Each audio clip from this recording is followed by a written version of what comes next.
I made a video about the truck install and I left out a few things. Well, I left out one thing. Plus, we're going to install the FTM-500 today. I just did a video earlier this week with John Crook from Yaesu about the features of the new FTM-500. I'm going to replace my FTM-300 with the FTM-500 in the truck today. Let's go. In my video I made last week, I kind of glossed over these mounts that I'm using on this custom radio tree that I built.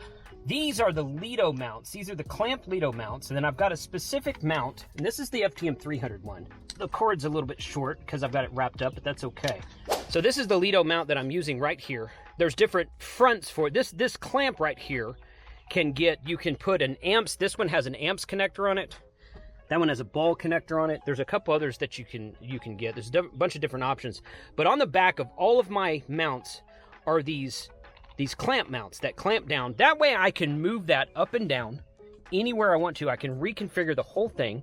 This is my ICOM ID5100 head. I can loosen that, move it down a little bit, tighten it back down.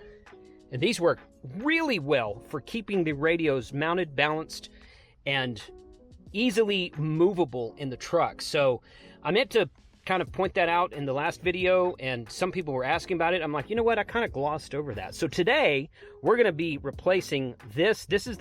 Obviously this is the FTM-300 right here, and according to what John said on the show the other day, the face mount, the cable, the Ethernet cable, and the rail mount, which if you look right there between the 480 and the 5100 is a blank spot with the rail mounted to the back there.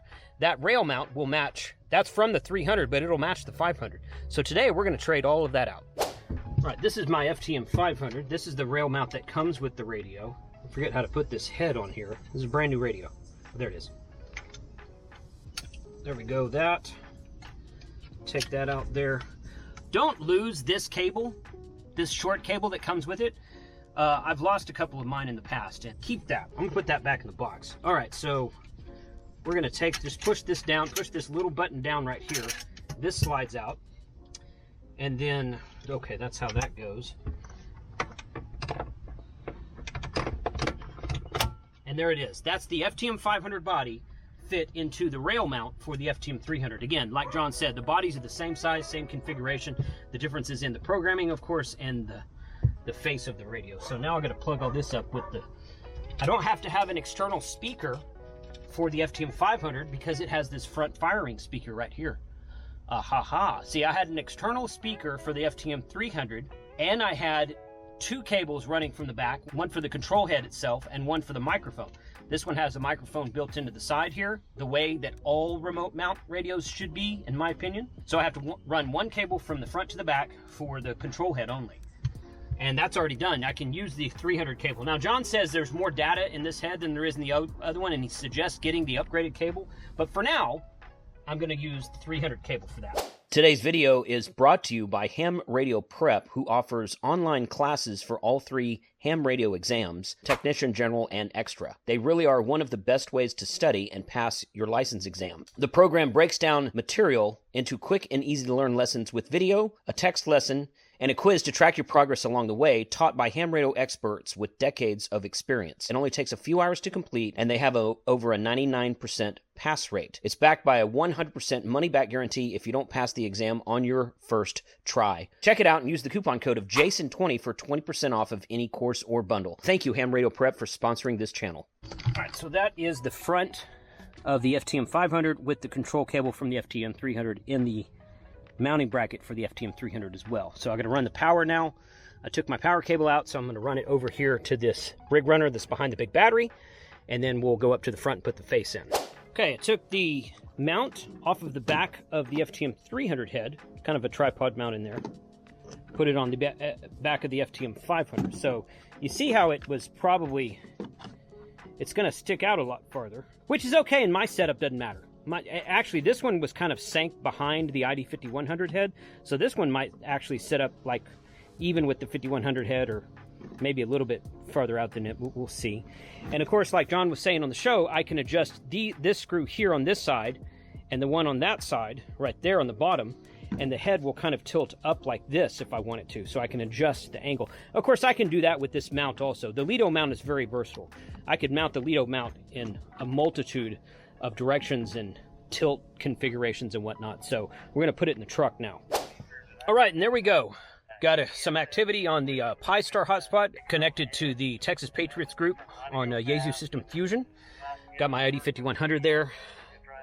That's the KG1000 GMRS radio. So the face for my 480 will probably go right here.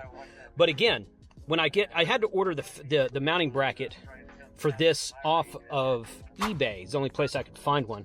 This is the mounting bracket it came with, and this mounting bracket doesn't attach to the Lido mount that I got for this. I need this head on a different back. So I bought one on eBay.